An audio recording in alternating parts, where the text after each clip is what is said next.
स्वागत है मरुधर बुलेटिन में। बजरी माफिया का राज पहले चलता था, लेकिन आज सुप्रीम कोर्ट के आदेशानुसार बजरी खोल दी गई है। बजरी खोलने के बाद भी लगातार राजस्थान में दिनों दिन बजरी की महंगी दरों में कोई कमी नहीं आई है। कमी का नहीं आने का कारण ये है कि पहले बजरी की चोरी थी और अब सीना चोरी यहाँ देखने को मिल रही है।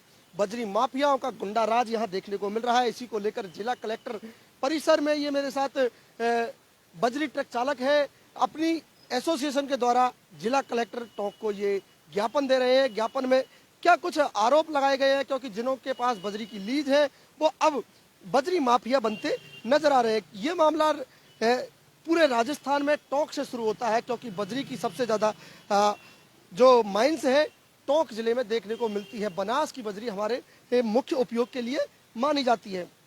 ये मेरे साथ है, क्या इनके आरोप है, क्योंकि मैं आपको बता दूं कि 2013 से ही ये प्रकरण चल रहा है और 2022 आ चुका है, यानी पूरे 9 साल हो चुके हैं, लेकिन राहत किसी को नहीं मिल रही है, चाहे बजरी माफिया हो या ट्रक चालक हो। सर, सबसे पहले मरुधर बुलेटिन में आपका स्वागत है। क्या आपका आरोप है, किन आरोपों को लेकर आज आपने ज्ञापन दिया है? हमारा आरोप है कि बजरी की रेटों में दिन रात बढ़ोतरी होती जा रही है। क्या कारण है बढ़ोतरी हो रही है? सुप्रीम कोर्ट ने तो खोल दी है बजरी और रेटें गवर्नमेंट की तरफ से बढ़ी नहीं है। ठेकेदारों का राज चल रहा है, मोनोपोली है, 4 जने हैं, 4 जनों ने एक अपनी यूनिटी बना ली है। यूनिटी के हिसाब से वो आपसी में बात कर ली कि भैया ये रेटें कर लेते हैं। 650 रुपये टन की आज उन्होंने रेट डिसाइड कर रखी है। गवर्नमेंट की तरफ से तो 170 रुपये पर टन की लीज है। बिल्कुल, 2014 में जिला कलेक्टर टोंक के द्वारा 170 रुपये टन का डिसाइड किया गया था कि 170 रुपये टन के खर्चे और आपका प्रॉफिट, उसमें मार्जिन सब कुछ आ गया था। आज ऐसा कौन सा, हम खुद ये जानना चाहते हैं, आज ऐसा कौन सा भार उनके ऊपर बढ़ गया कि 650 रुपये टन की भराई हमारे से ले रहे हैं। एक गाड़ी के ऊपर अंडरलोड हमारे को गाड़ी नहीं दे रहे, ओवरलोड गाड़ियां दे रहे हैं। वहां से अंडरलोड कोई गाड़ी करने के लिए खड़ी कर देते हैं, उनको साइडों में खड़ी करा देते हैं कि ठीक है अभी नंबर आएगा, अभी नंबर आएगा। सारी लीजें स्टार्ट कर दी हैं सुप्रीम कोर्ट ने। लीजें स्टार्ट क्यों नहीं कर रही है सरकार? मोनोपोली कर रखी है। 6 महीने कोटड़ी चला ली, 6 महीने बाद देवड़ी आ गए, अगले 6 महीने बाद टोंक आ जाएंगे, अगले 6 महीने बाद थोड़ा साइड में निवाई पहुंच जाएंगे।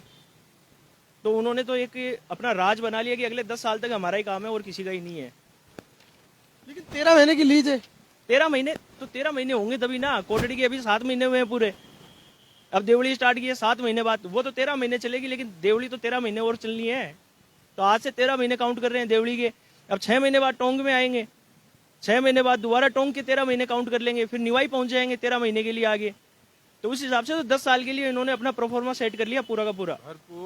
भरपूर अवैध खनन हो रहा है। मशीनों द्वारा नदी में मशीनें डाल करके खनन किया जा रहा है। लेकिन मशीन के लिए सुप्रीम कोर्ट ने मना किया है। सुप्रीम कोर्ट ने मना किया है, लेकिन ये अवैध खनन कर रहे हैं और मशीनें नदी में डाल दी हैं इन्होंने। और 200 और कुछ हेक्टर की इनकी लीज है, जबकि ये 1700 हेक्टर के अंदर खनन कर रहे हैं। और न कोई मार्किंग की है, न कोई झंडे लगाए, न कोई पिलर बनाए हैं। टोटल अवैध काम है और लूट मार करते हैं। कोविड की पालना नहीं कर रहे हैं। हम कोविड की पालना के तहत सिर्फ 5 लोग आज ज्ञापन देने आए हैं। हमें 5 लोगों को नियुक्त करके भेजा गया है। सेकंड चीज, 170 रुपये कलेक्टर साहब ने डिसाइड किया, ये 650 रुपये ले रहे हैं, जिसकी कोई रसीद नहीं दे रहे हैं।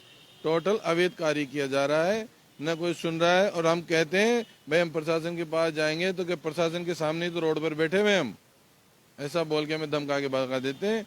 संबंधित थाने में जाते हैं तो कौन ठेकेदार है, कौन कौन किस ठेकेदार का ग्रुप है, किस किस की माइंड से?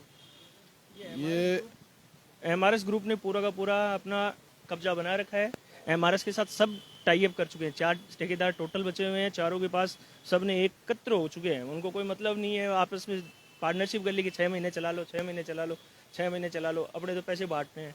सरकार रोड पे गुंडे बैठा रखे हैं, यहाँ पे 2 जगह नाके लगा रखे हैं। 300 रुपये की अवैध वसूली यहाँ से स्टार्ट कर रखी है। तो ये देखा आपने बजरी माफियाओं का गुंडा राज। टोंक जिले में घुसते ही पहले चेक पोस्ट पड़ेगी, चेक पोस्ट पर अवैध 300 रुपये की पर्ची काटी जाएगी, उसके बाद वो ट्रक टोंक जिले में एंटर हो पाएगा। आगे जाएंगे तो 270 हेक्टेयर की जमीन को 1700 हेक्टेयर में अलग अलग 6-6 महीने के हिसाब से डिवाइड कर दिया।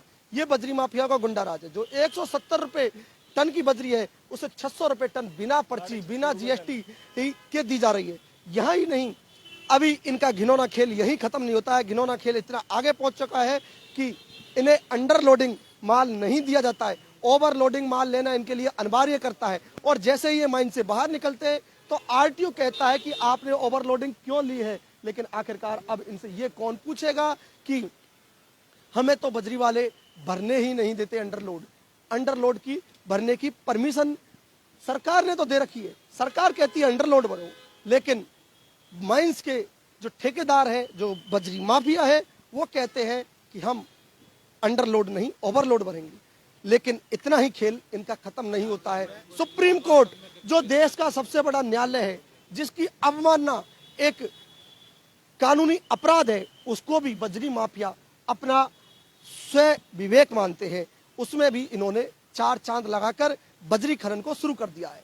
उनका कहना है कि आप हाथों से बजरी भरवाएं, किसी भी तरह की मशीनरी का उपयोग नहीं करें। लेकिन टोंक की सभी नदियों में, टोंक जिले की जितनी भी नदी है, सब में लगातार जो अंदर सड़कें डाल दी गई है। इतना ही नहीं, ट्रैक्टरों के द्वारा, जेसीबी के द्वारा, तमाम तरह की मशीनरियों का उपयोग करके बजरी का अवैध खनन किया जा रहा है। मजदूरों की रोजी रोटी का संकट आ चुका है। सरकार चाहे 100 दिन का रोजगार दे रही है, लेकिन 365 दिन में से 265 दिन का रोजगार उन्हें कौन देगा? वो गरीबी, बेरोजगारी को ये ठेकेदार ही पनपाते नजर आ रहे हैं। वीडियो जर्नलिस्ट राजेश चतुर्वेदी के साथ विवेक सिंह जादौन, मरुधर बुलेटिन, टोंक। और ये ज्ञापन की कॉपी जो आपको दिखाई जा रही है, ये टोंक जिला कलेक्ट्रेट परिसर पर ये खड़े हैं और टोंक जिला कलेक्टर को इनके द्वारा यह ज्ञापन दिया गया है, जिसमें साफ कहा गया है कि बजरी जो ट्रक चालक है उनके हित में फैसला लिया जाए, 170 रुपए पर टन के हिसाब से बजरी दी जाए, वाहनों को अंडरलोड भरा जाए। इसके साथ में 300 रुपए की जो चेक पोस्ट पर अवैध वसूली है उसको बंद किया जाए और मशीनरी का उपयोग सुप्रीम कोर्ट के निर्देशानुसार नहीं किया जाए, क्योंकि सुप्रीम कोर्ट सर्वमान्य है। बजरी ट्रक ऑपरेटर वेलफेयर सोसाइटी के द्वारा यह ज्ञापन दिया गया है, जिसके अध्यक्ष जसवंत सिंह मीणा, सचिव बनवारी लाल बैरवा और कोषाध्यक्ष दयाराम चौधरी है।